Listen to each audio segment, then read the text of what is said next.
Hmm. That's not good. All right, I got myself full screen in the meantime. Yeah. Oh no, I don't like it when I'm full screen. Because by default, my camera always stupidly turns autofocus on, and I have to go in and turn it off. There we go. And I hate autofocus because just like you're talking and all of a sudden you just stop. No, bad. Anyway, while we're waiting, Marsupial is here. I see him in the audience. Yeah, well, that's because you're in the audience. You should hear me.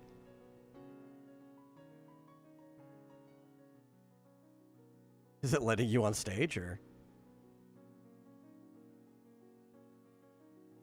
Yes, there we go.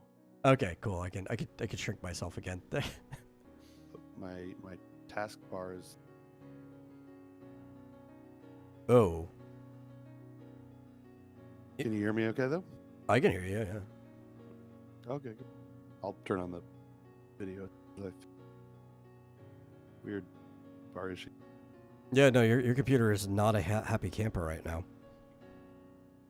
Well, yeah, I guess not. Maybe I need to restart Explorer.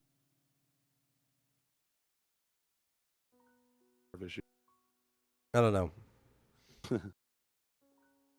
But in the meantime, hey, welcome to Super Serial Showtime, everyone. As always, I'm your host, Metal, and joining me is my co-host, Marsupial Gamer, who is actually here. That is not a robot or AI, despite the fact that you can't see his face at the moment. And one thing I can ask you to do is please go out and share this show with anyone else. I don't care who. Could be your least favorite person in the world. Doesn't matter. Really, just help us grow, help us out. And if you really like the show, at any time you can give a donation to streamlabs.com/vomitorium live. It really helps us out. I don't even care if you're watching this in the future after this is recorded, VOD. Still, send it. I'll go read it out the next time we go live. You know, I'll have a good time.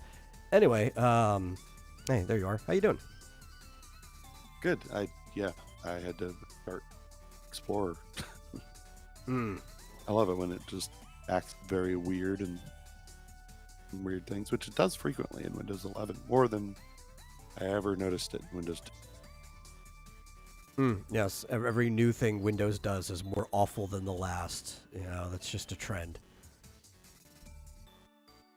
At work, frequently I'll come in, the taskbar at the bottom is showing like a third to a half of the icon.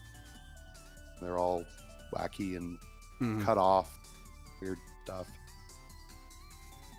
Open up Task Manager, click on Explorer, and restart.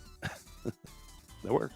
Oh yeah, like I think sometime, maybe it was last week, I was doing something with my monitors, and after reconnecting it, it wasn't showing any of my icons on the taskbar of the other monitor, unless I had moved that program to that monitor. Then it would show up there. I'm like, why? Why you never do this before? Why are you doing this today? Yeah, it's one of those weird things. Like just now, it was like normally I have it set so the taskbar is always showing, and when you maximize a window, it maximizes it to the taskbar, but doesn't cover it up. But today, it was covering it up on every screen too. So that was weird. Difficult to navigate the different windows. I used to like to have the auto hide taskbar because I wanted to use more of the screen. But then I realized, I think it was somewhere around late Windows 8 that never got fixed in Windows 10, and they probably still haven't fully fixed it in Windows 11. But occasionally, the taskbar will just like not go away. It'll just stay there, and it'll be covered up like whatever's behind it. It's like, I don't want that. I don't want whatever I'm using to be covered up by something, even if it's just a sliver. So I've just defaulted to the old school default taskbar is always up, and I just don't get to use that section of the screen. Yeah. Except, I mean, unless you're playing a full screen game or something. Yeah. Though it doesn't bother me too much. But I'm actually curious to see. I don't even see an option to not have the taskbar display over everything. So I don't know. I mean, there used to be an Got option bugged for it. for a while, I don't know if they got rid of it. I know. It used to be, but I don't see it. So that's why I was like, wait, I don't see. Let me ruin what our setting is encoding pinned. by pulling up taskbar settings real quick. Let's see. Do automatically hide taskbar in desktop mode. Yeah, I see the auto hide. Yeah, that's the old school one.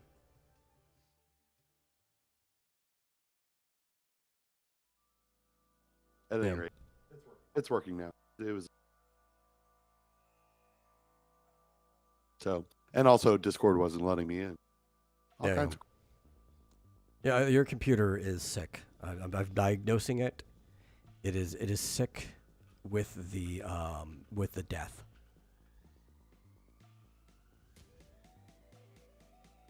someone DMing me. Mm-hmm. Tell that I'm online or I'm live right now. Get back to them later. Because here we are. We are here, I think. I don't know. Are we here? Maybe. I've got another computer up and it says that we are. I can tell because I can see it. No, I was talking about a broader question, like existentially, are we here? What is here? On everybody's computers. Well, if we're in everyone's computers, we're not here, we're there. Yeah. There we are. Yeah. Anyhow, we got stuff to talk about. There's plenty of stuff to talk about.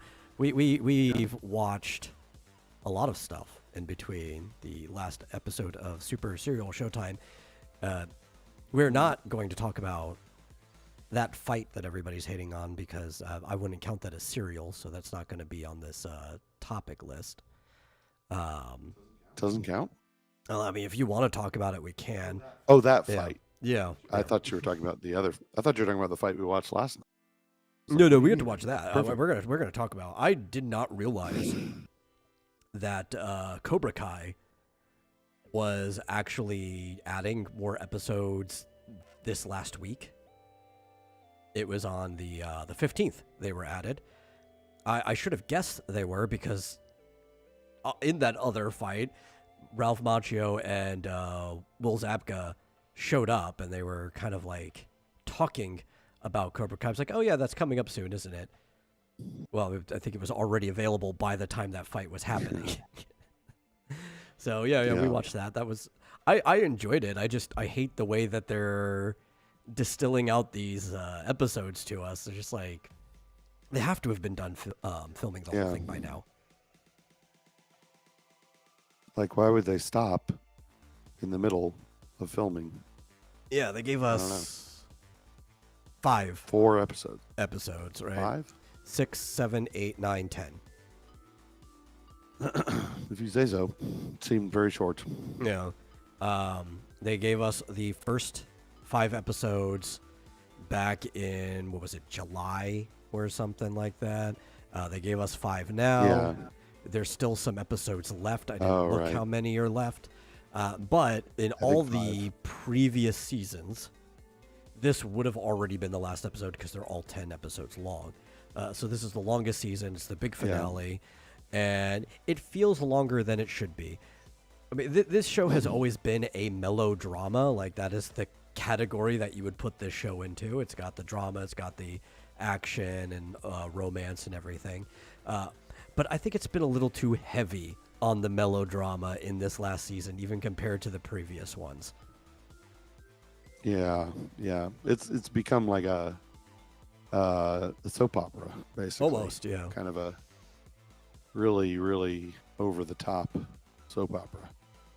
Or, people get brain transplants and stuff like that, Yeah, it's like, oh, well, we need an excuse for drama somewhere. Oh, I know.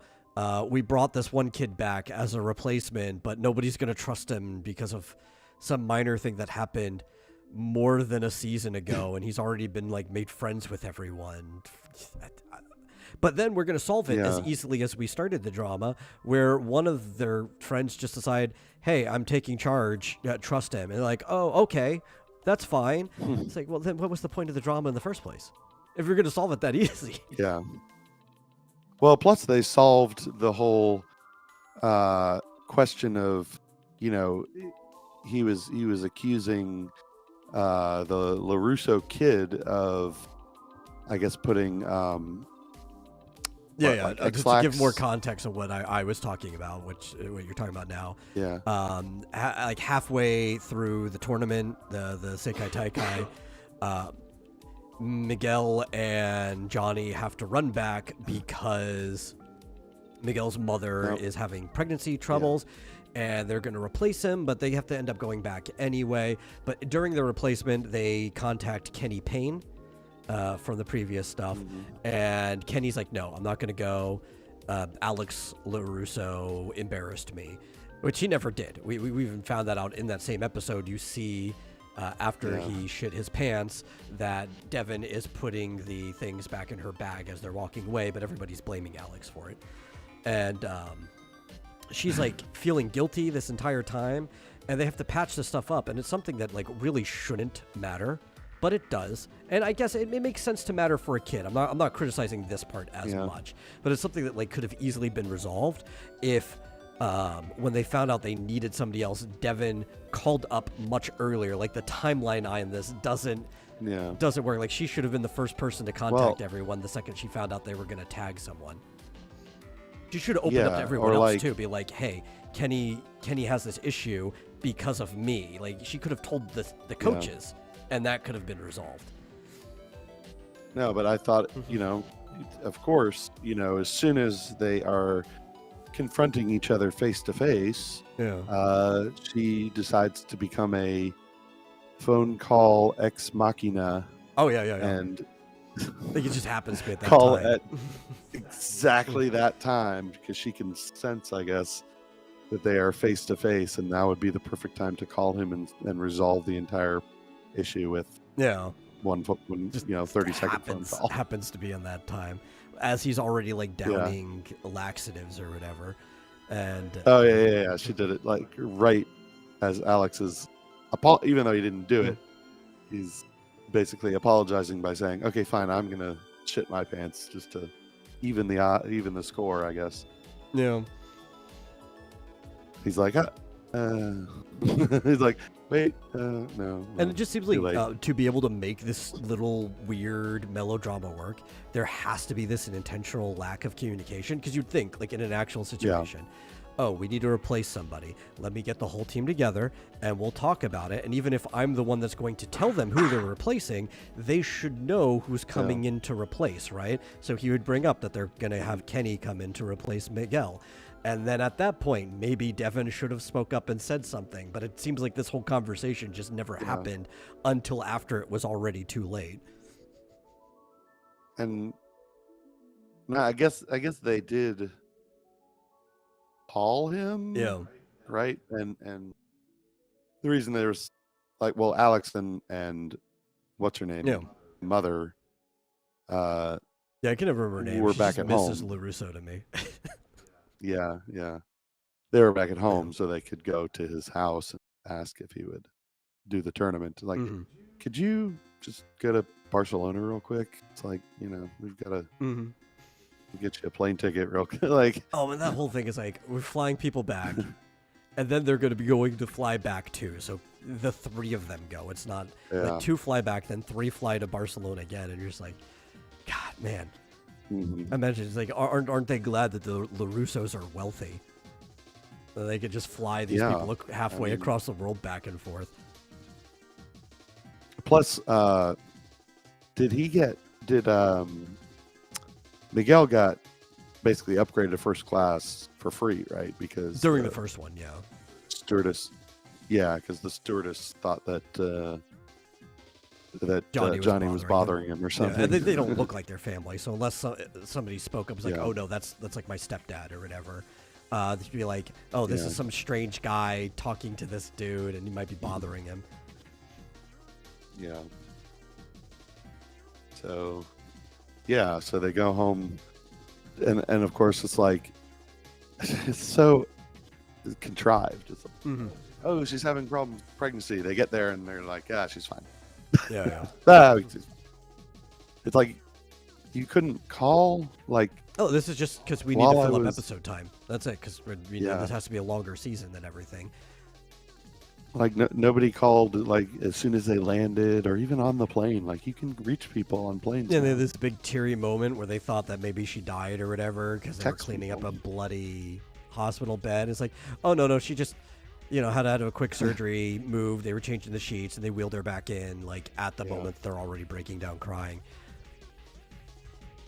Being stupid, but that wasn't even the point I was getting at. So like that's the reason why they flew back and this whole startup thing, why Kenny's getting flown there in the first place. So that he goes back and Devin, who's been having like personal issues anyway, like she feels like she doesn't need to be there, and honestly, it's fair because the only reason she was there is because she did an underhanded cheat to be able to beat Kenny. Physically would have beaten her anyway. So Kenny takes her place. And you'd think, okay, everything should be fine. But all of a sudden, especially now that people know that Terry Silver's back in the picture and that Kenny was kind of close to Terry back when he was running Cobra Kai, half of the team doesn't trust Kenny. They're like, oh, he must be some type of a double agent for Terry Silver. Yeah. And I'm like, okay, I understand with the limited knowledge that worked. that the kids have, right? They don't know everything that happened on the other side of the world. They can't really know everything that happened. But you should trust your teachers who do in fact know what happened because they're talking to their spouses and stuff like that. And it's like it wouldn't even be physically possible for him to be a double agent for Terry Silver in this situation because of all of the different contrived things that happened to make him be a substitute in this case. But they're like, don't trust Kenny. Sense. Right? Don't tag him in. Don't let him do anything. He's just going to throw. He's going to let the other team win for some reason. And like it was fabricated just as easily as it's dismissed because at that moment Robbie decides to finally be a leader and he's like, "No, we're going to go tag Kenny in." And Kenny does a great job and everybody's like, "Okay, yay Kenny," and lift him up on their shoulders. Like there was no point to that melodrama at all. Like at all. Yeah, because it was like it just made no sense. It was just like, wait, he didn't even know he was coming over here. Yeah, and the only reason he did was because the mother that Johnny's girlfriend is having pregnancy issues, and it's like, how would Terry Silver have masterminded this grand scheme? Lex Luthor couldn't mastermind this grand scheme. Yes, but it makes perfect sense to these kids. Well, obviously, really on our side. No, he just flew over here, like in record time. I don't know if they had to bring back the Concorde or what, but it feels like there were no breaks. Like, didn't they? Yeah, have to it's like it fight takes the like next 12 day? hours to do that flight or something like that. It's ridiculous, Yeah. Actually, maybe longer than that. That's 12 hours. Maybe if you're going from like the East Coast, they're going all the way from California, right? That's a pretty long flight. I mean, it's not as far as California to, Australia, but it's one of the the country longest flights in and the world, to get to Europe from California. Yeah. It's and they fly over the whole. It's like I feel like they probably would have to have like just in a reasonable amount of time. They probably had to stop on the East Coast. Like if they're actually doing the flight plans, right? They're going, they have a layover, and then they go across. I don't know, and it feels like, are there literal days in between each of the competitions? And we just don't know how many. Because I know there was definitely an overnight, because during that time, they were partying and stuff, right? Right. And everybody went Maybe they out. had a few days. Maybe, yeah. Like I wish they were a little more clear on the schedule. They don't have to give me exact days. I actually don't want exact days because then it becomes even harder for a timeline to work. Just like loosely, oh yeah, yeah, there's a couple days or so in between each event. You're basically going to be here for a couple of weeks. I'm like, okay, I can live with that. That gives you a lot of loose leeway time to work with.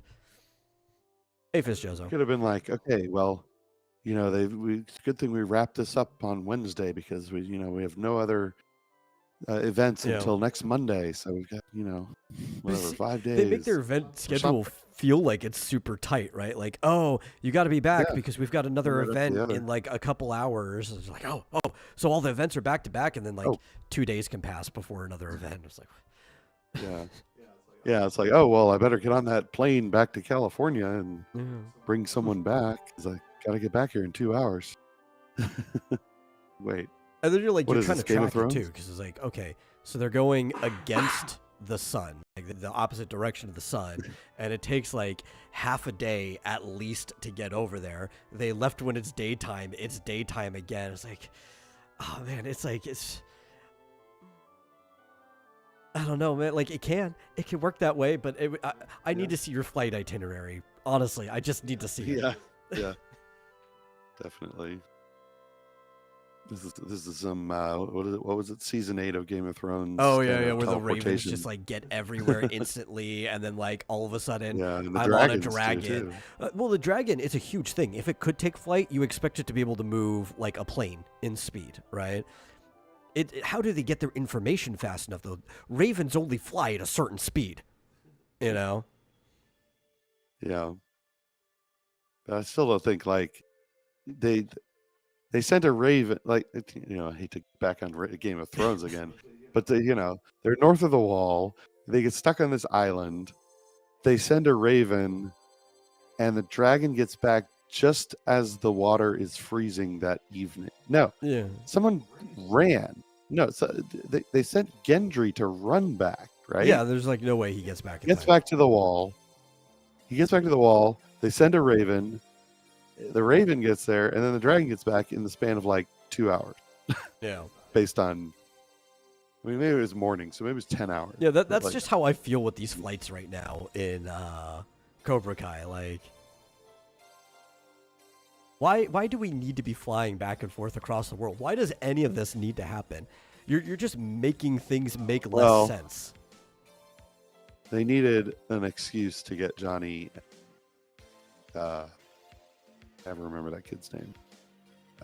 Miguel. Miguel, yeah. To get Johnny and Miguel together alone where, nobody else can be in conversation. Put him on a plane. Yeah. Well, it's better than putting them on a boat, I guess. Yeah. Wasn't there an episode called Snakes on a Plane? Yeah, that was the episode. That was the name of that. Yeah. Boy, Fizz-Jozo has our number, huh? Yeah. Oh, well, I mean, that is the general schedule, but I don't know. When I put out the tweet, I did say and more. We could talk about anything in between and or after. I don't think those two things are going to fill enough for the rest of the show. Cobra Kai, I mean, there was like 6 episodes of. There's plenty that you could talk about on what happened in there. Those two things, like, they're 5 episodes, there's like half-hour episodes, one each. There's just not enough to talk about to fill up a whole show. Yeah. So we watched all of Cobra Kai season whatever part 2 of 3. It was season 6, which is the final season. Yeah, season 6.2. And so far, despite having the highest stakes out of everything, it has also kind of been the lamest season, I think. Yeah.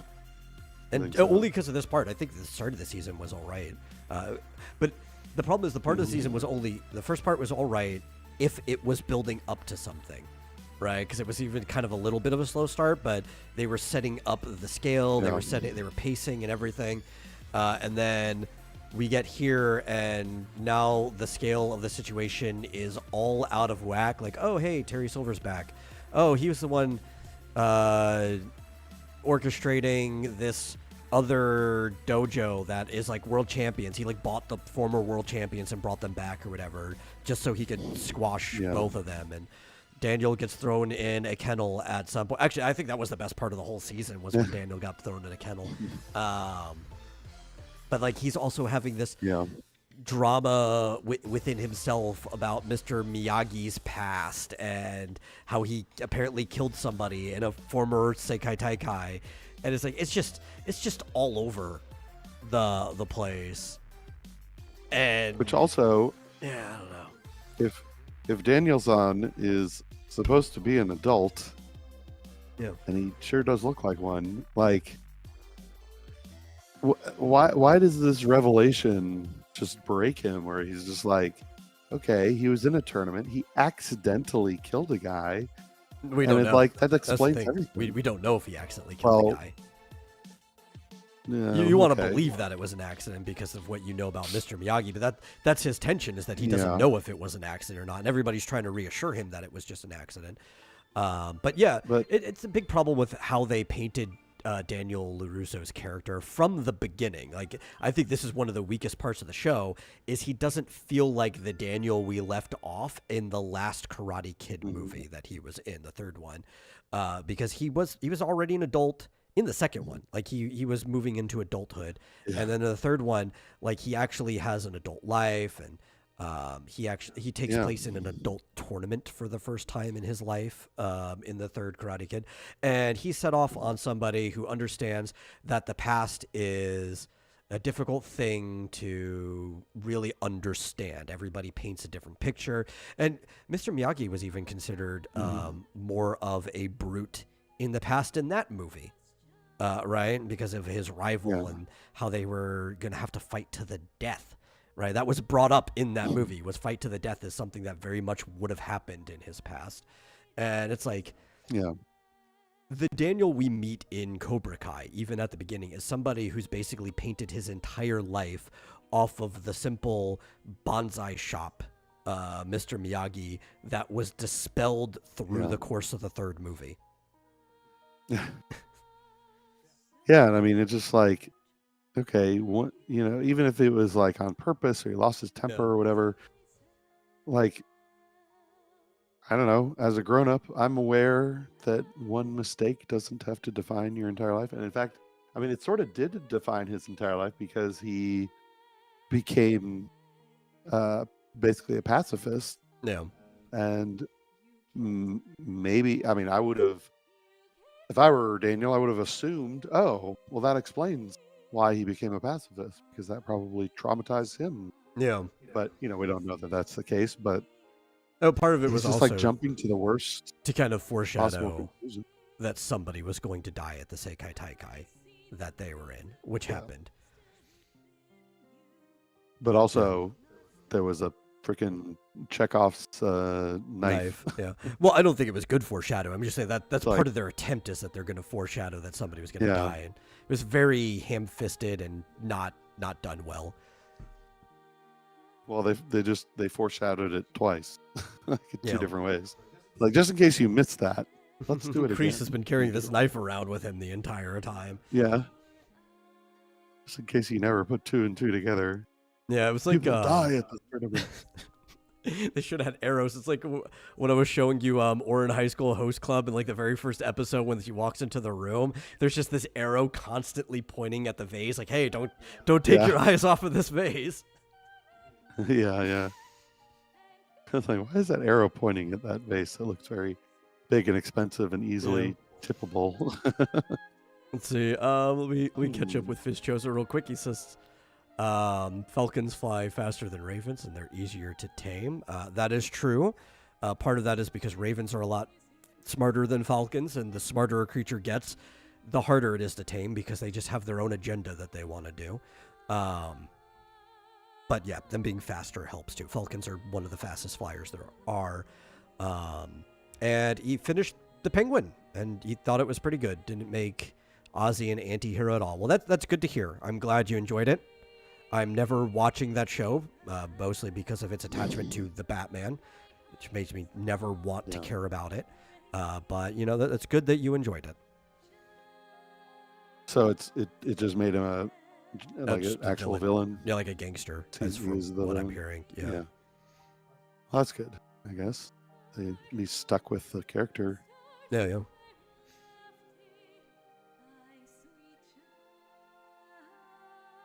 I don't I'm not even like not watching it on principle or even like because it's attached to this movie I disliked. It's just it looks completely uninteresting to me. I have no attachment to this character that was in that movie Well, even if, for like 30 seconds. yeah, this is probably right because they're almost relying on your attachment to the character from outside of that movie, right? Like, oh, people like the Penguin. The Penguin's one of the most popular Batman villains. Like, it is. That's just Yeah. true. But it's just like, yeah, but I don't want to watch not just a crime drama that is attached to that version of the Penguin from that version of the Batman, but like, I don't really want to watch a crime drama that takes place in Batman's universe, like his specific version of like Gotham that's there. That has nothing to do with Batman, more or less. Like if I want to watch a good crime drama where it doesn't really matter that he's the Penguin, then I'll just go watch any other crime drama. Yep. Well, sounds like people liked it. So Yeah, no, again, no, more power to them. I'm not going to tell people not to like something. I'm just not interested. but yeah, I guess it seemed like this third of a season of Cobra Kai started out okay, but it just it got really dramatic. Like the whole, I mean, they've had this sort of rivalry with the girls, but like it was just constant. I also feel like they're doing the melodrama wrong, in a way, and that's even comparing it to the earlier parts of the show and the movies it spawned off of.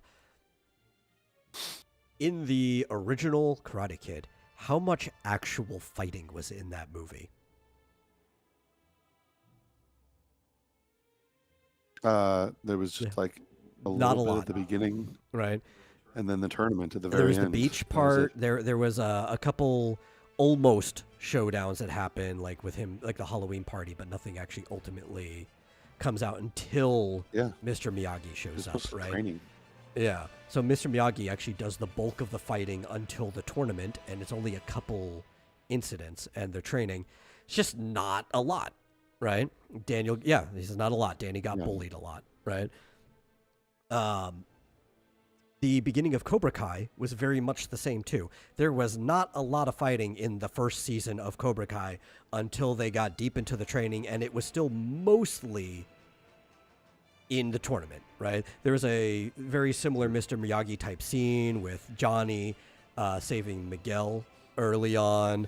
There was a couple fights throughout it because this is a series, so there's episodes, but they were spaced out almost about as proportionate as the original Karate Kid movie.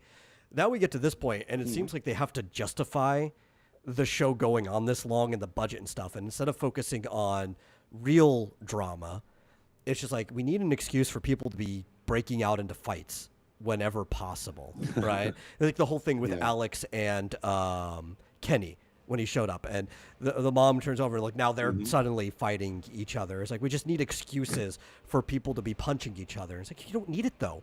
The original movie didn't need it. The first season didn't need it. What you actually need is better character interactions. And if the character interaction demands a fight, that's fine. Yeah. I mean, the original movie was more about this shy kind of, it's like this internal struggle, kid, like gaining confidence and sort of kind of growing up through this father figure.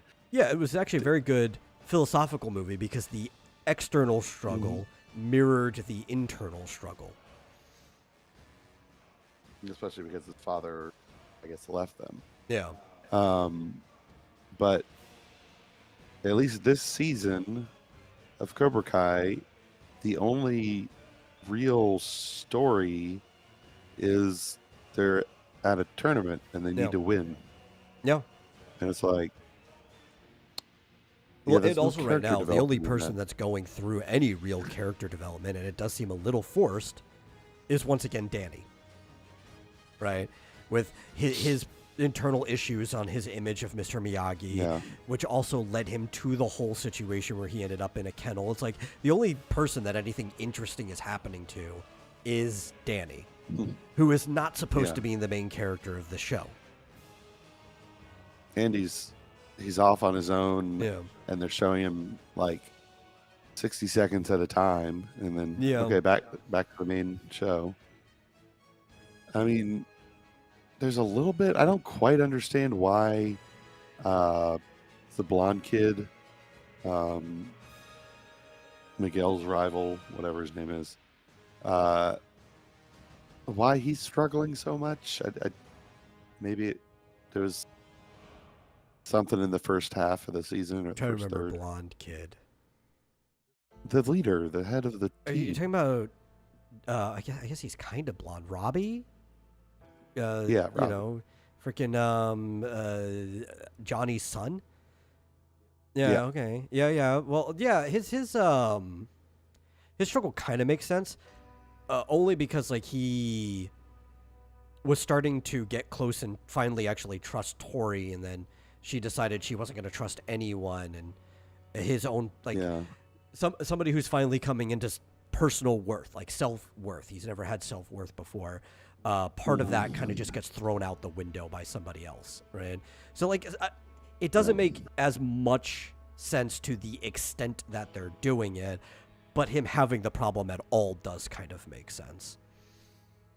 Yeah. And I always thought this show had a bit of a problem in that there are seemingly two main characters, Robbie and Miguel. Yeah. And it's like, Well, there's too many they're kinda main set- characters, right? Because Yeah. there's the kids, but there's actually, at this point, 4 kids that are the main characters, right? Because there's the 2 boys and the 2 Basically. girls, right? And then there's also the fact that Johnny and Danny are also the main characters of the show, when the whole point of the Yeah. show originally was that Johnny was the main character, and this was basically like Yeah. seeing something through the eyes of Mr. Miyagi. The Danny Miguel of the show wasn't supposed to be the main character. He's the supporting character that kind of shows you, like, if you were watching the movie through the eyes of Mr. Miyagi, this is kind of what it would have been like. Yeah. But then there's also 3 other villains plus Yeah. one former villain who became a good guy supporter. Too many characters. Too many. Yeah, and I kind of agree with Fischozo here. He says Karate Kid is not Dragon Ball, right? There's no grand story outside of Yeah. Danny's personal development. And I think that should have been the same for Cobra Kai. And occasionally, it's like there's not supposed to be a grand story outside of Johnny's development, because he's supposed to be the main character of Cobra Kai. And we do cycle back to that periodically. It's just, at this point, his development doesn't make much sense. The only time we've gotten real character development from Johnny in a while was when he first decided that he was going to actually act as a dad, which happened sometime. Yeah. I don't remember if it was late season 4 or early season 5, but it's been a while now since that decision's been made. And it doesn't feel like that's necessarily the track that he's on anymore. Like, he's obviously, it is the track he's on, but there's no development along that. Because he even freaks out. It's like, I got to run back to California because of this thing that's going on, right? There's like insecurities in it. I kind of forgot, but he definitely was the main character at the beginning. Yes, I just the totally whole show forgot is because, based like, off of him, yeah. Yeah. Like, they completely dropped that idea or just kind of folded him in amongst the other 20 main characters. It's like he's kind of getting lost in the shuffle. Yeah.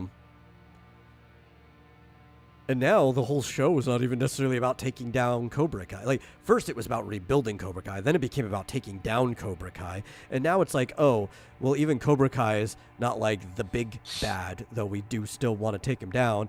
It's one of the founders of Cobra Kai now has another dojo, and we got to take him down too because he's a psychopath. So now the show is like should thought just the be other called dojo was- Miyagi-Do at this point. Yeah. Is the other one not Cobra Kai?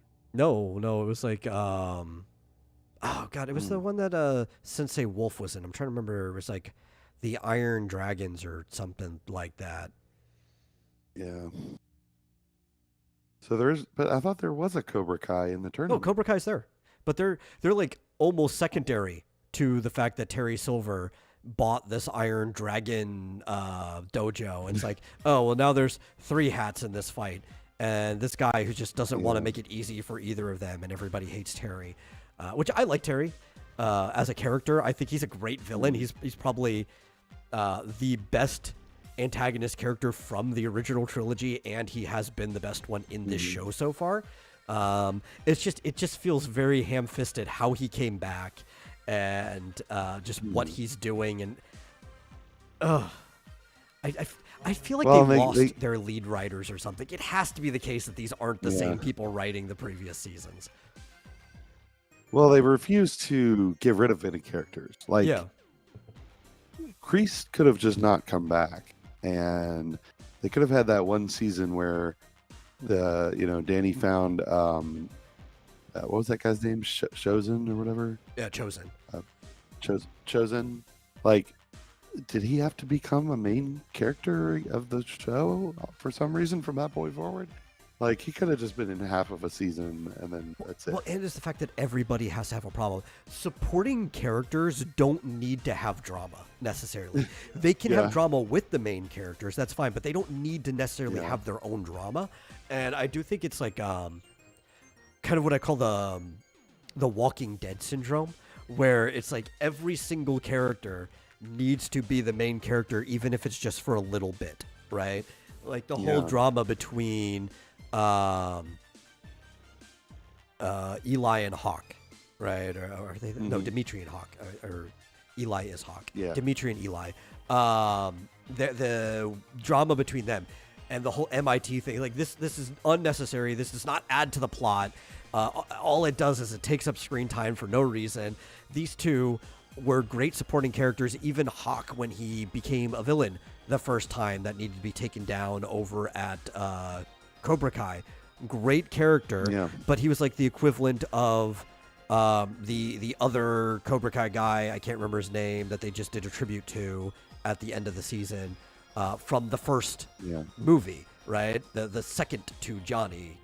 It's like you don't need him to have drama. Like Hawk can just be this guy who had his quick development, and now he's just there. Like he's a friend, he's there, part of the team. You can let characters just get over their problem and not have to give them new problems, especially if they're not the main character. Yeah, and it's bad when their problem with the season is that Dimitri is gassy. Yeah. It's like both Hawk and Dimitri had their major problems already solved prior to this, right? They both got self-confidence, and they both got girlfriends. Like at this point, it's just cool for them to be buddy side characters. You don't need to give them drama at all. Yeah, that's why it just feels like a soap opera. Like it'll switch to another scene with a completely different set of completely unrelated characters, have nothing to do with the main plot, and they're having their whole completely separate drama that it will never intersect with anything else. And it's like you're just filling up screen time. Like the whole thing with what was it, Dimitri's girlfriend? Oh yeah. Oh, what's gonna happen with her? Doesn't matter. We may never find out. Doesn't matter at all. To the entire plot, just it doesn't matter. Like I think you really need to focus on whose drama matters, and it's not necessarily bad if you want the world to feel real, where they're talking to their friends, and maybe in conversation they talk about, oh yeah, me and my girlfriend had a fight last night or something. Like that doesn't matter because you don't actually care about the fight or the results of it. It's just like a little bit of dialogue that makes a character feel more like a real human. But it's like the fact that they're focusing on it. You need to figure out who are your main characters, who are your protagonists or deuteragonists or whatever you want, right? And they're the ones that are allowed to keep having problems that you focus on because they drive the story forward. If you give everyone problems, you're not driving the story forward, you're driving it in like every direction. Yeah. Like, did we actually have to see? Did we actually have that stupid scene? Girlfriend calls, and like, I guess she calls Eli or whatever. Yeah. and has the two of them gathered around the video phone, and it's like, oh my god, what is this scene? What does this have to do with anything? Yep, nothing but drama. Or like out of nowhere, just to add more drama, the guy who is like the lead player for the Iron Dragon or whatever it's called. I'm just gonna call him Iron Dragon. If I'm wrong, I don't care. At least we know who I'm talking about. The whole Iron Dragon studio, Terry's new one. This guy now has a crush on Sam LaRusso, right? And so now there's a big ballroom blitz that the whole series ends on, right? That's all it is. It's a ballroom blitz. And he goes like straight for Miguel because like, oh, that's the boyfriend of the girl I have a crush on. I'm like, this is unnecessary. This whole bit is unnecessary. They're already in a tournament. They don't need any beef for those two to fight, right? You also didn't need this whole ballroom blitz scene. I think this just kind of like diminished the stakes of the tournament that they were in. And like, why didn't anyone get disqualified or punished in any way? It's like or almost everyone should be disqualified for being involved in the blitz. And it's like, oh, I guess we're gonna have to either scrap this entire year's tournament, draft some new people, or we're gonna have to start over from scratch because this whole thing's a mess. Yeah. Because the Russian people did steroids and the guy came back in and punched the lead commentator organizer dude in the face. Yeah. Had to be the Russians that did the steroids, didn't it? And who knows? Maybe they'll find out that somebody faked the results just to disqualify them or something. Yeah. Especially since what's her face? I can never remember her name, but the granddaughter of the Cobra Kai like style founder, right? She was smiling when they said that the other guys had taken steroids. I'm like, did she do this? That seems like something Cobra Kai would do, right? There's a way to get back into the tournament. Yeah. Hey, Mike. So yeah, I guess I was confused because there's that Chinese dojo, right, with that crazy guy from the beginning of the season when Kreese sort of was trying to get him to beat up his friends so that he would take over the dojo, or sort of the lead fighter in the team, right? Well, Kreese's dojo is Cobra Kai. Like, he's the one in charge of Cobra Kai right now. Yeah. Okay, that's what I was thinking of. Yeah, that's Cobra Kai. I mean, that's the main... Yeah. And that was the main plot, but then they get to the tournament, and then it turns out that Terry Silver has his own dojo because he had, like, bought the former champions, and the guy who, like, got disqualified or lost it due to debt, he's like, hey, I'll buy your old thing and put you back in charge. All you got to do is make sure that neither of these two people win. Right. Yeah, so it's confusing because, like you said, now there's 3 dojos competing against each other, and I'm not even sure. Did they make a bet this time? That like there is a bet between Cobra Kai and Miyagi-Do. It was the same one that was supposed to be resolved by them getting into the tournament, because originally I thought only one of them was supposed to be able to get into it. But because they both got accepted to it, they're like, okay, well, the only way for the bet to obviously resolve is which one of us comes out on top in the tournament. Which, to me, also means that they don't actually have to win. They just have to last in the tournament longer than the other dojo does. Yeah. Yeah, that's confusing, too. It's like, it turns out one of the dojos gets, like, doesn't make it to the semifinals, but then they do. But so that means like they just barely made it. Yeah. Like, aren't these supposed to be the cream of the crop dojos? But one of the main rivals like is like second to last. Yeah. Basically was last. It's like, well, because like they were cream of the crop in California, but now they're on the international stage. Yeah. It's like maybe they should concentrate on one of the other dojos that didn't almost get disqualified, or whatever, fail out because they didn't get enough points. Or no, it's just everything's convoluted at this point. That's the problem. Yeah, it's like, wait a minute, both the good guys and the bad guys are pathetic. Both of basically, whoever lost that last fight would have been out of the tournament, and so it's just like, so you guys were all the way down on the bottom here. Well, it kind of There's cycles lots back more to better what judgment. Fizz Chozo was saying, is the stakes are too high, right? There's nothing personal Yeah. about these stakes. It's like, oh, well, if one of us gets eliminated first, that means our dojo is gone for good because of a bet we made. It's like, well, that's stupid because you know damn well that Miyagi-Do is probably the only one of the two sides that would even acknowledge the results. If Cobra Kai loses, they're like, okay, we stopped operating in the valley for like a week, but then we went back to Asia, trained up, and now we're coming back because screw you. Why would we acknowledge the results of our bet? Right? Like the whole thing is just stupid, right? There's no actual personal stake from character development point. Well, in fact, the personal stake should be that was Danny should learn that he shouldn't trust the other side to keep their word anyway by this point. Yeah. But, like I said, the fighting was entertaining, I suppose. Yeah. Somewhat. To a layman like myself. I don't dislike the fighting. It's just like a lot of it doesn't make sense with how they're setting it up, right? Like, yeah. The actual tournament fighting was fine for the rules that they set up.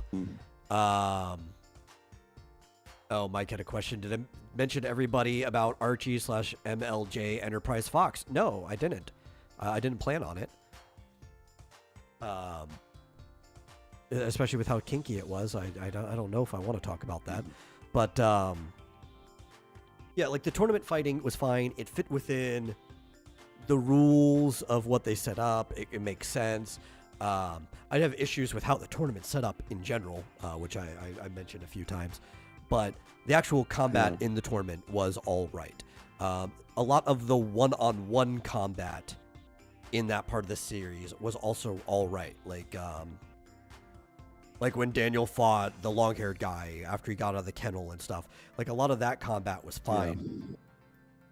A lot of the kind of almost forced feeling combat between the kids, especially during that big ballroom blitz, just wasn't that good. And not from like a choreography stance. It's like it's kind of like when I was complaining about the 2v2s, right? It's like, well, or the larger crew battle where they had to go after the captains. It's like the way they were handling it, they just kept breaking into one-on-one fights.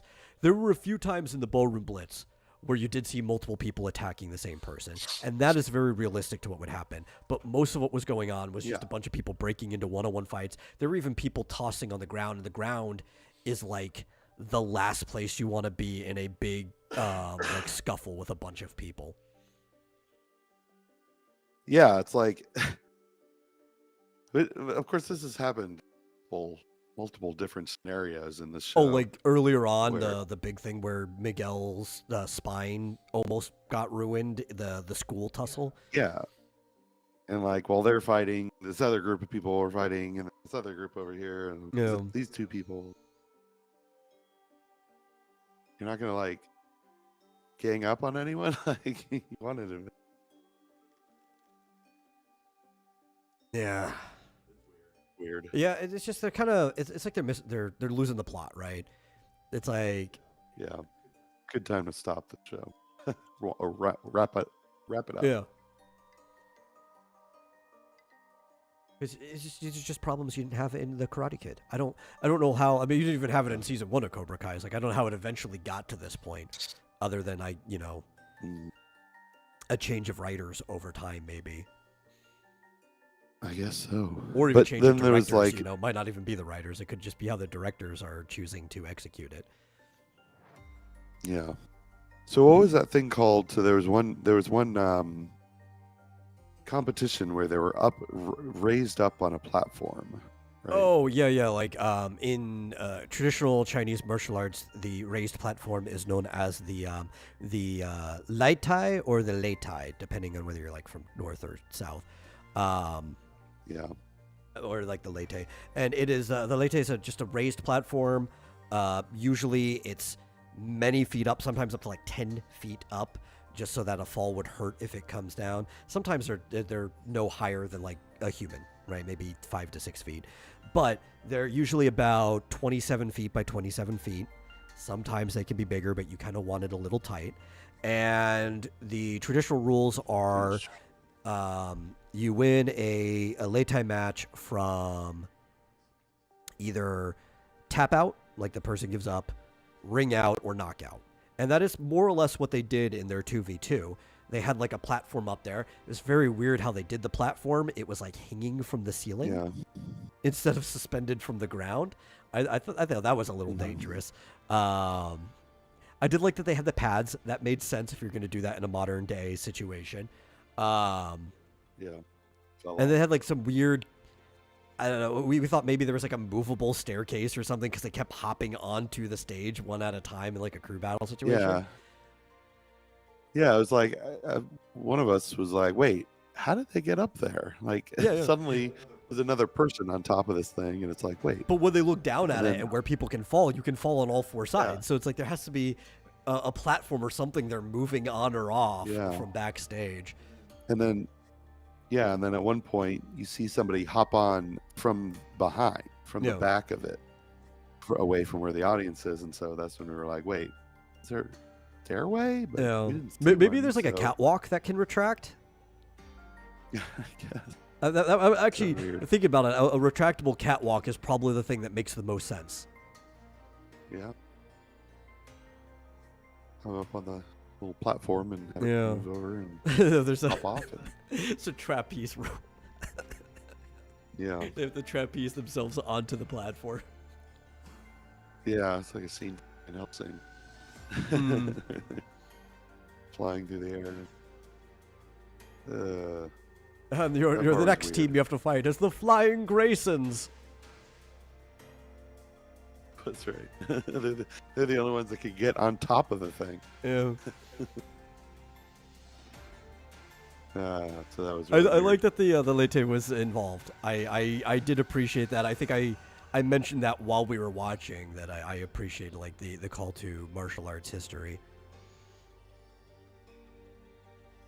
Of his is pointing out that Mike really wants you to mention something. I don't want to talk about the fox. I'm gonna be honest. I just don't want to talk about it. I'm putting my foot down on that. Yeah. We see everything. Mm-hmm. I'm putting my cotton sole kung fu shoes that I probably need to replace. Look how horrible shape these are in. I'm putting them down. Yeah, I realized that I'm too tired for camera tonight. I want to be able to close my eyes every once in a while. As long as you don't pass out. Yeah, not have people accuse me of falling asleep. Oh, that'd be so funny. Because then, like, I'd have to get up and, like, shake you or something to wake you up. Oh, man, that would be great content, you know? No, you just go on with the show, and then, like, at the end... Scream in your ear? No, I'd just leave it on. Oh, and just leave you there sleeping? Yeah. You'll be the closing stream. Yeah. Wake up at midnight and be like, are we still streaming? Yeah, well, you never got off the channel, so I just left it on. Figured talk to the audience by yourself. Dude, that would be fine if I didn't want to like use my computer for anything else. Yeah. So yeah, I would say lackluster final season so far. So far, it might still have a good ending, but I think if that happens, it's going to be like an empty sandwich, right? It's like how I explained season 2 of Jessica Jones, where it's like there were 12 episodes total, I think. Was it? I think it was 12 episodes. And it's like there were 6 good episodes in there. It was just the 3 on both ends, and then the middle 6 episodes were just like, why did you waste my time? Exactly. Yeah, it's weird that they broke it up into. I think it's 15 episodes. So it's 3 groups of 5. Yeah, it would be awful if it was only 12, and it's like, oh no, in February you're getting 2 episodes. Just 2. Yeah. Okay, well, do I want to talk? I don't think I have anything else to say about Cobra Kai. Do you have anything else to say about Cobra Kai? Yeah.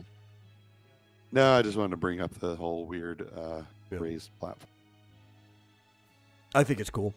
I like it. Yeah. It's somewhat Well, historically yeah, but just the what's the word? How it was presented was weird.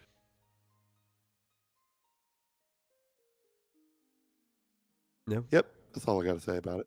Okay. The execution, that's the word. The execution. Like, just show us how they got on. Why not? Why does it have to be a mistake? Probably because it doesn't matter that much at the end of the day. I guess. I know, but that's all. Of all the events and stuff, this is the one I have the least criticism of. I think that they kind of handled that fine. The one with the protect the captains, I thought was done pretty poorly, and even the tag battle was kind of like eh. Yeah. Most of the sort of events were just okay. We're just gonna dojo to fight this other dojo. Yeah. In this, you know what would have been cool? Brawl. A tournament, just a classic tournament. Yeah. You know. Yeah. No, they had to have like a bunch of people fighting each other at once and then tagging out. Because it doesn't make sense how they're handling it, right? Here's actually the thing that bothered me the most. So they had like this team-oriented competition at the beginning. I said I didn't have anything else to talk about Cobra Kai. I remembered. They had this team-oriented competition at the beginning, and then when you get to the semifinals are now two different competitions where it's the boys and the girls, right? And it's just like, well, but all the boys and the girls were competing with and against each other in the previous parts of the competition. Why is it split up to the boys and the girls now? Why can you have two different victors of this tournament when teams could be eliminated together? This doesn't make any sense, Netflix. Yeah. They didn't. Yeah, that was odd that they were talking about like one boy and one girl, but then like the whole rest of the tournament seemed to be just teams moved up and down. Why not just have a classic tournament where there's a boys bracket and a girls bracket, and then we could have just spent all these episodes focusing on the individual fights in the tournament? Yeah, I guess they felt they had to mix it up, and then we can't do that. We did that in the first season and in the third season. Yeah, then it's just like, even this is getting boring. Let's just have everyone just fight. It's like that was the the ballroom blitz scene. Okay, everybody fight until somebody dies. So we've got an hour talking about Cobra Kai. Well, yeah, there was 5 episodes to talk about. He's very, very eager for us to talk about Don Machi and Ranma 1/2. No, I think he's eager for a break so he can interject whatever he wants us to talk about. Which is obviously Ranma 1/2. Yeah. Well, like I said, those two things won't take too long to talk about at all, so I guess we should probably move on to one of them anyway. I've been trying to wrap up Cobra Kai, and then every time I try to wrap it up, I think of some other problem I had with it. Overall, I enjoyed it. Sadly. Right? Yeah. It sounds like I didn't. Overall, I enjoyed it, but there's just a lot of like very clear, nitpicky problems about it. I know. I didn't have any problem. We watched the whole thing in one sitting. I was like, I want to see what happens next. Yeah, though I think that with me specifically, that's just the experience of watching something. Sometimes you can't tell that I like something because of the way I talk about it. It's like, no, I liked it. I enjoyed it. Yeah. Let me tell you all the things I hated about it, but overall it was good. Yeah. I think that's probably why I don't really want to talk about video games right now, but as an example, people think I hate Final Fantasy VII, like the original version of it. It's like, no, I love the game, but you probably wouldn't be able to tell from talking to me. Some new show you haven't heard of. or some entertainment news. I haven't seen too much entertainment news. Like, there was a lot last week because there was the D23 or whatever it was called. But like every announcement by Disney is awful. Just in general, I can't really get excited about Disney things anymore. It's sad. I would love to get excited about Disney stuff. I'm trying to think if there's anything else going on. There's a new poster of Sonic the Hedgehog 3. About all there is to say about that. There was actually something really cool. I have it saved in my phone. It's something local. It's not really news or anything. I just wanted to bring it up. I was walking down the street today and I saw a poster at like the bus stop, because like there'll be advertisements or other things at the bus stop, and the Chandler Museum around here is having a showcase called Marvelocity, which is showcasing all of the Marvel art by Alex Ross. Apparently, it's been going on since the 29th. This is the first time I've actually seen a poster for it of October. But it'll continue going until January 19th. So there's actually even a lot of time for it. Probably not something either of us are going to do. It just caught my attention and I wanted to bring it up.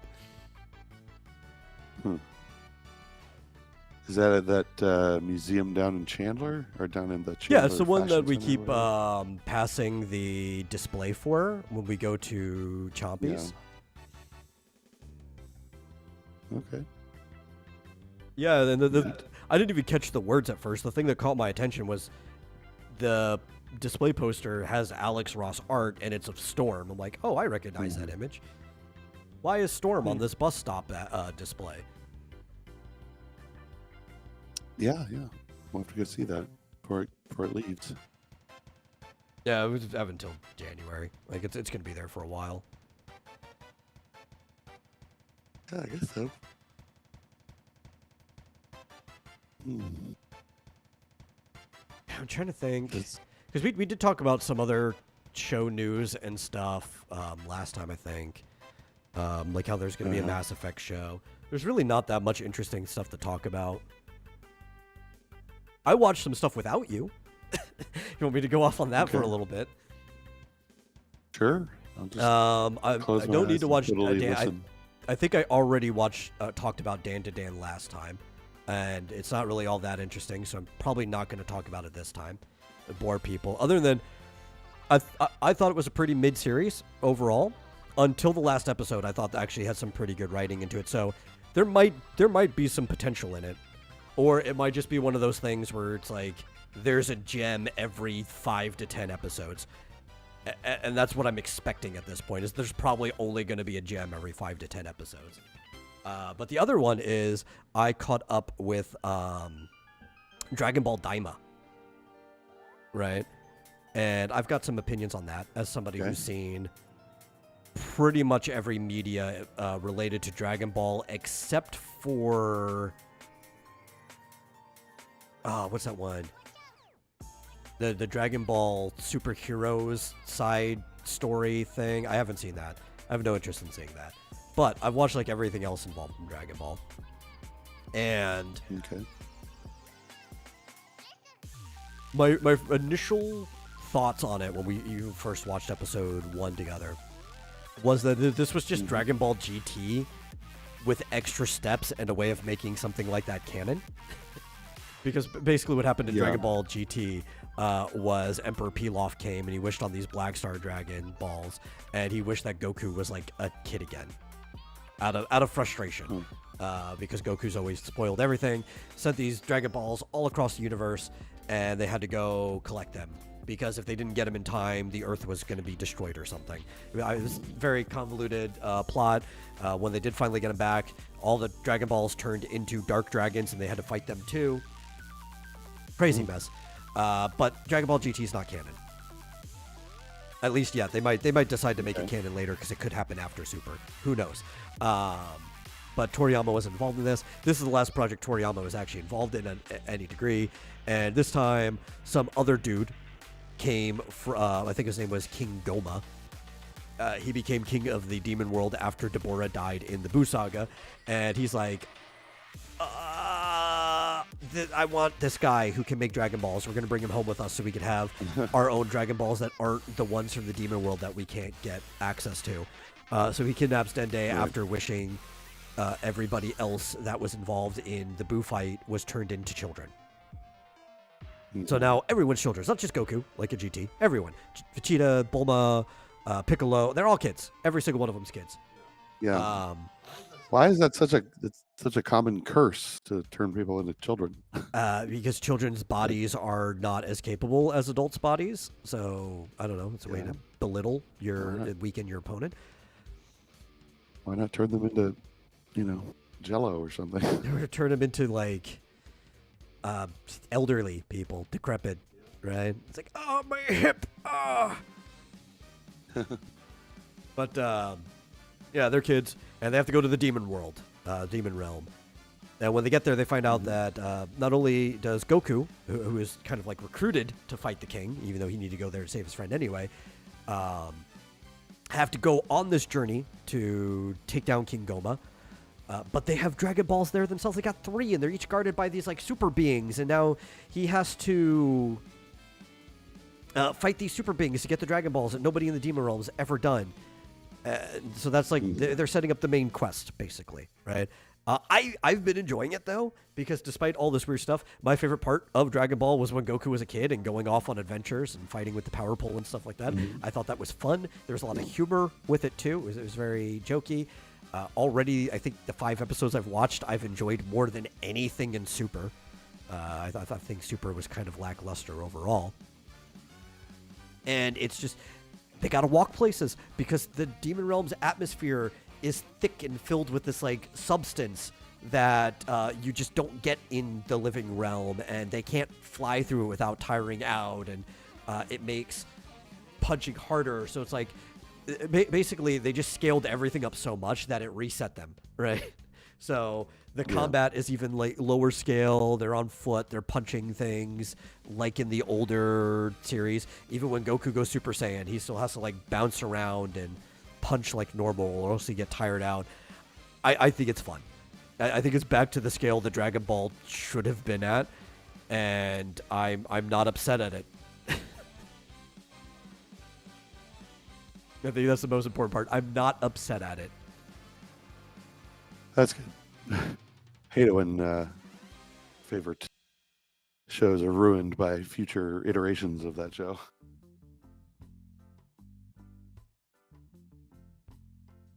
Let's see. Fitzjoso says, I now realize Adventure Time might have been a poor attempt at Dragon Ball. Yeah, I could see that. Though Adventure Time also didn't know what it wanted to be either. Like, that's why it was easy when other writers got onto it, that they were able to like co-op it into their weird drama.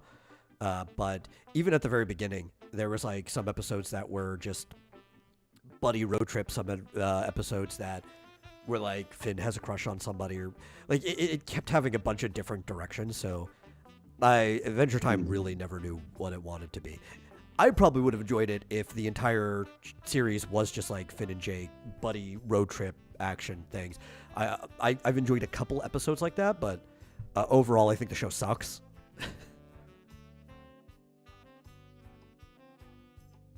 I'm glad I never saw any of it. Oh yeah, you're probably better off. And I'm not even going to say that I was too old for it, because I think Adventure Time came out when I was in high school, which it does sound like a little bit too old, but I had friends who loved it at the time, like that it was airing. So, no, I think they just had bad taste. Yeah. I mean, I watched Rocko's Modern Life. I love Rocko's Modern Life.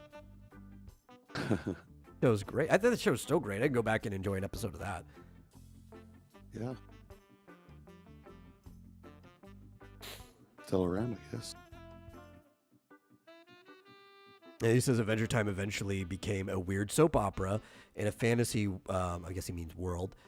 Even as a kid, didn't like Adventure Time. Yeah, I mean, that's how I felt it. It was too soap opera-y.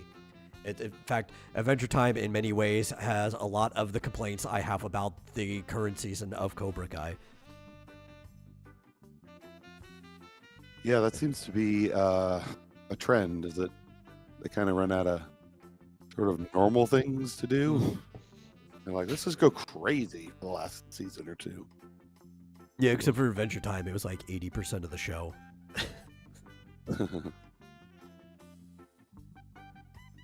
So many people will die. He was like, dude, it's okay to like that show. I'm not even telling you, random person that I will not name right now, that you can't like the show, but I am going to tell you that it sucks. You can like things that aren't good. I like the original Super Mario Brothers movie. Okay, I will own that I like that movie, and I'm also not going to try to pretend that it's a good movie either. Yeah. Like, you can like things that aren't great, you know? True.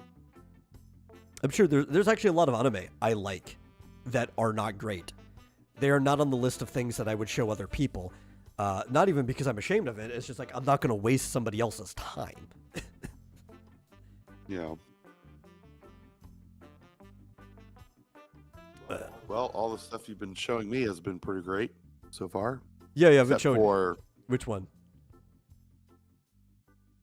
No, tell me. Nokotan. Oh. Well, I mean, I didn't know what that was going to be, right? Like, we started watching that new at the same time. That's a new series. Yeah. And like I said, I don't even think that's that great, even though I like it.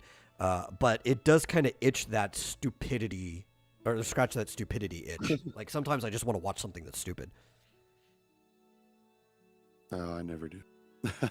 You never had the, like The Simpsons. For some reason. The Simpsons is a pretty stupid show. Even back when it was good. It's like, I stopped watching. Yeah. Sometimes I just want to watch something that's stupid, Yeah. Fair enough. Yeah. I mean, something I don't consider stupid, though certain resident of our chat might, Ranma. And so the last episode of Ranma, which we are going to move on to now, had basically wrapped up the story that was started in the previous episode, where they had the rhythmic gymnastics martial arts competition, and they had to fight Kodachi Kudo at St. Glaucus's high school for girls. And Ranma is coming in to replace Akane because she sprained her ankle, and he stayed up all night with Ryoga practicing, which means they were actually just fighting each other all night instead of getting any legitimate practice on, and he's too tired. So they go, they have their fight, and it's fun. It happened exactly the way it happened in the manga. I can assure you that, except for one thing, the thing that you don't care about, but it bothers me, and I'm still going to bring it up. And this one actually bothered me more than any other instance so far, and it was the broadcasting club with Ichiro. And the reason this one bothered me, there was originally commentating. I would not have minded that they were commentating it. They replaced the original commentators from the manga that they had sitting right next to him at the commentator's booth in there. To me, it was like the same as, you remember in Thor Ragnarok where you have Valkyrie's flashback to where all the other Valkyries died, and there was like that blonde Valkyrie that pushed her out of the way and died, and you're like, oh, that blonde Valkyrie is Brynhild, the actual Valkyrie from the comics, and she pushed her away so that she couldn't be in here, and we'd have that Valkyrie instead. That's how I felt with that guy sitting at the commentator desk with the actual commentators from the manga sitting right next to him. It was kind of almost like flipping me off. But aside from that, I thought it was a good episode.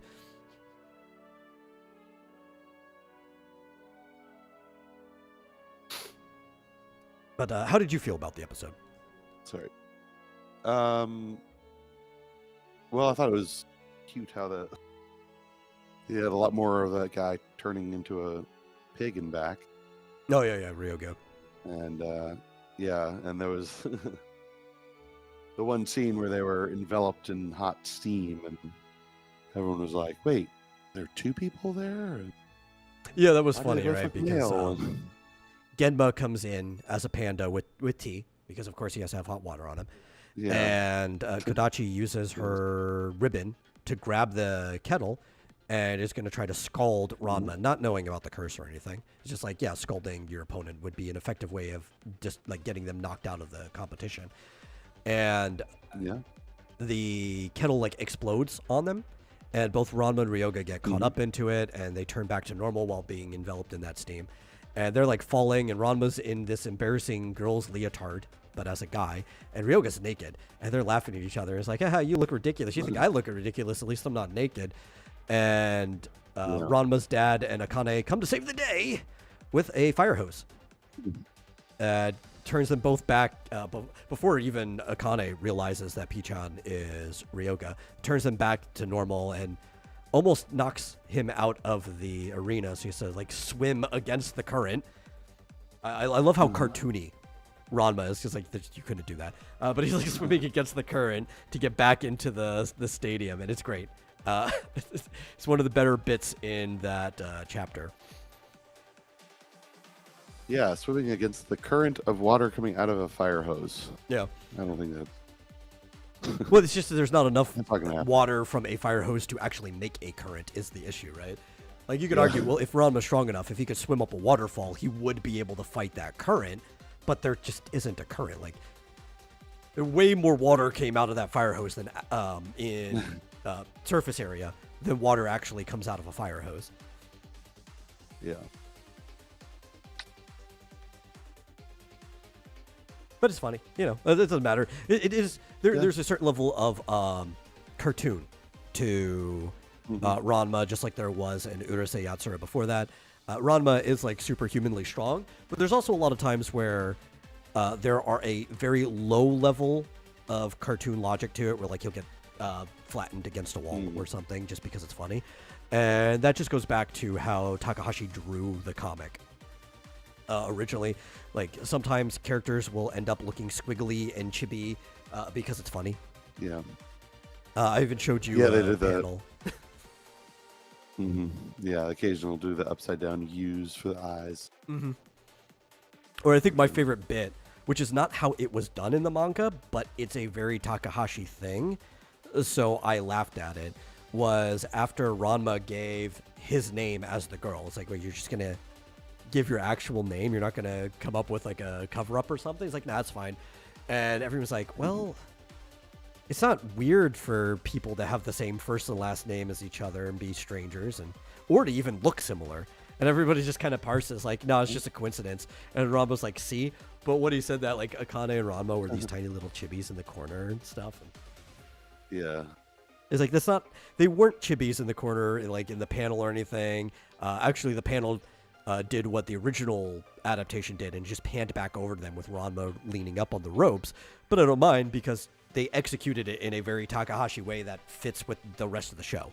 Those are the things, like, I don't care when you change certain stuff in adaptation, if it meshes with the aesthetic and the spirit of everything else you're doing.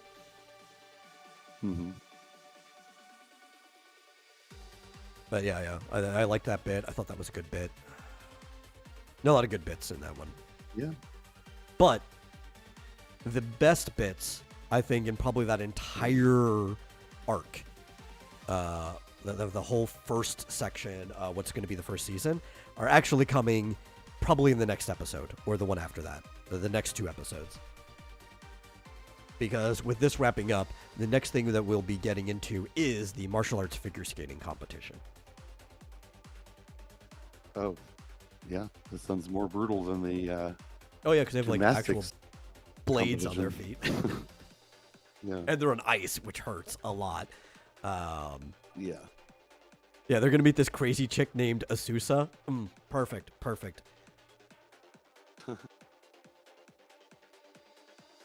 Sounds like it. Well, Yeah, we'll have to stay tuned next week. we will.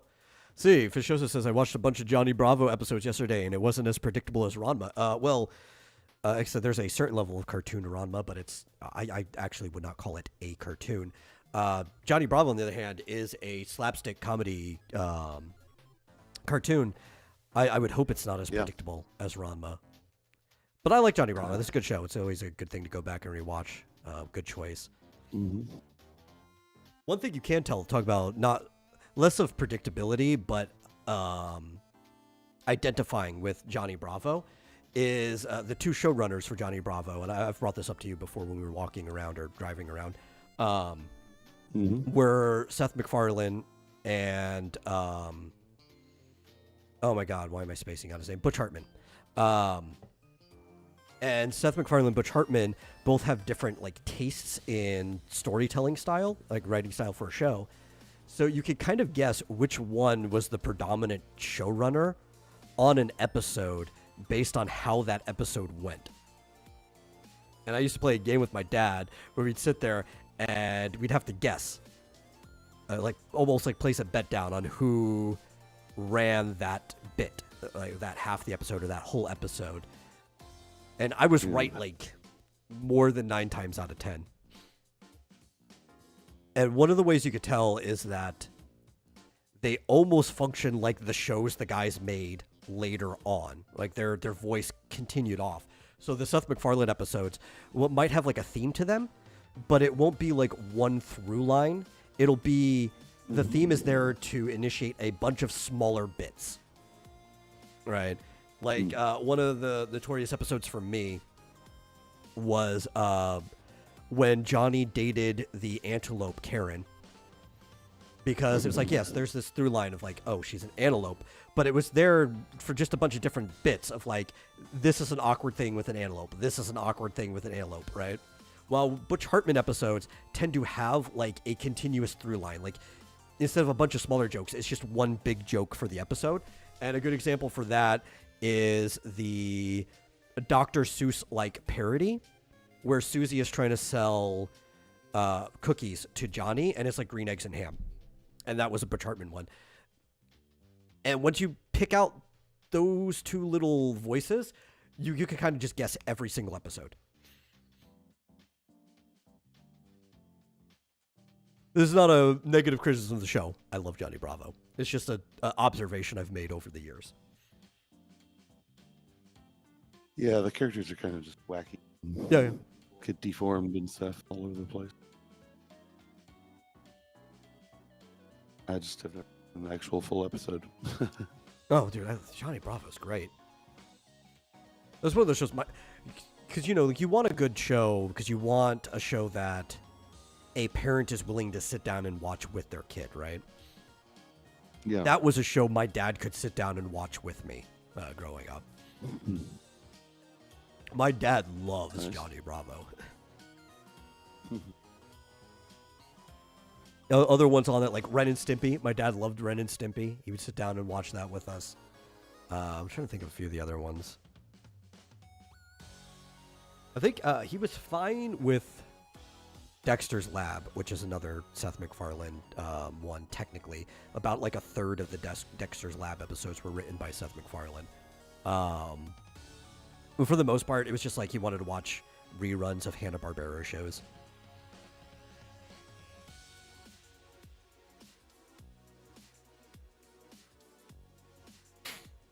Sorry, I'm not being super talkative tonight. About to pass out. Doing my best. Well, I mean, we're almost at the end anyway. It's that's a what's it called? 10:28 mark, CST. Yeah. So the last thing, I guess we could wrap up with Danmachi real quick. Yeah, not much happened. Not much is probably going to happen for a while in that. Yeah. I mean, we found out that Uranus is also unaffected by what's her name? Freya. Anya or whatever. Freya. Freya's charm spell, but he and Hestia seem to be the only ones in the city who aren't affected. But at least they found each other. Well, and then there's the it did confirm that the Xenos are also unaffected. Yeah, but it's very weird about them because they're technically not in the city. Like they're way below the city. Yeah, they're in. But apparently they're going to go after them, though. Yeah. I guess they recognize that they're a threat. Which could end up backfiring on them because that Minotaur's just been down there training since that incident. And yeah, they just continue to gaslight poor Belle. Yeah, I was Trying to like, get so him far, to- that's the only thing I was remotely wrong on.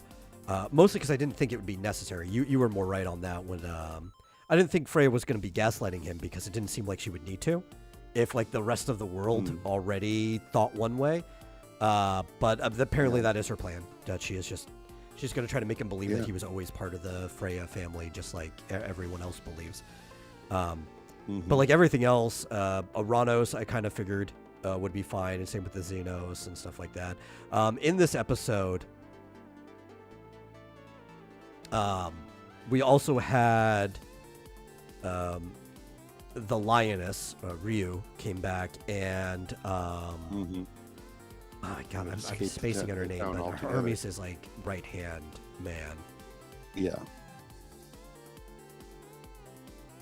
Whoever. The girl. Yeah. But she has a Greek name that's important to mythology. I just cannot remember what it is off the top of my head.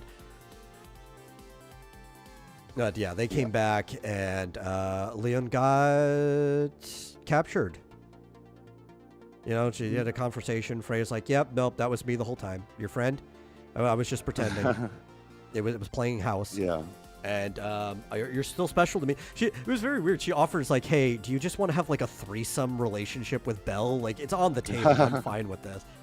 She's like, "No, you degenerate freak." It's like, "Okay, well, I'll lock you up in my dungeon instead." Yeah. That was pretty funny. You're the only one I would share them with. Yeah. That's pretty much the whole episode. It's like, he came back, figured out the truth, got captured, and then boom, we're moving on to the next subject. Yeah, but I wonder if this is part of the plan. Because it seems like if it wasn't, whatever their plan was sure did backfire right away, didn't it? I don't know if Ryu specifically was part of the plan.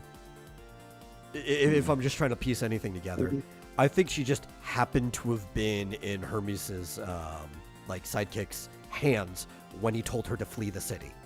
I think she is part of the plan, and it's probably going to wrap into like when Hestia has to tell Hermes about what's going on. Yeah. So yeah, But that's I all don't we'll think anybody subject you actually to knows the shows up. plan. Yeah. But yeah, not a lot happens in these. Has been happening. Yeah, because if I were to break the plan down, the only person who knew what the plan was Hermes. But because his memory got wiped and he got taken control over, he doesn't know the plan. And he's like, you're going to have to interpret when the moment is. So neither of the other two people involved in it know what the exact plan is either. So, and neither do we. So we'll maybe find out a little piece of it next week. Yeah, if I was super impatient, this I could week. find out. But I'm not going to ruin it for myself. No, I don't want to know. But yeah, that's it. I think that's all I can take. Okay, well, thank you guys for coming. Like I said, if you guys want us to talk about more different things, in general, I do pull up stuff to talk about. They're just, when I looked earlier, there wasn't a lot of interesting things going on within the last several days, and we watched enough things that it could fill the time anyway. But if there are specific stuff you want us to try to talk about, you can leave it in the bulletin board in our Discord. It's the forum section, and I will at least consider it at the very minimum. We might even bring it up if it's just for a few seconds, or I will tell you that I have no intention of talking about it in the bulletin board itself, but that is the best place to go to leave topics for us to discuss in the future for either show, this or Game Central Junction. But that's where we'll see you next, possibly. So, I said absolutely. Absolutely, yes, Sounds like a plan. absolutely. So, thank you guys for watching. Please share it out, give us likes, all that good stuff. If you really enjoy it, consider giving a donation to streamlabs.com/vomitorium live, and we will see you guys on Thursday. See ya.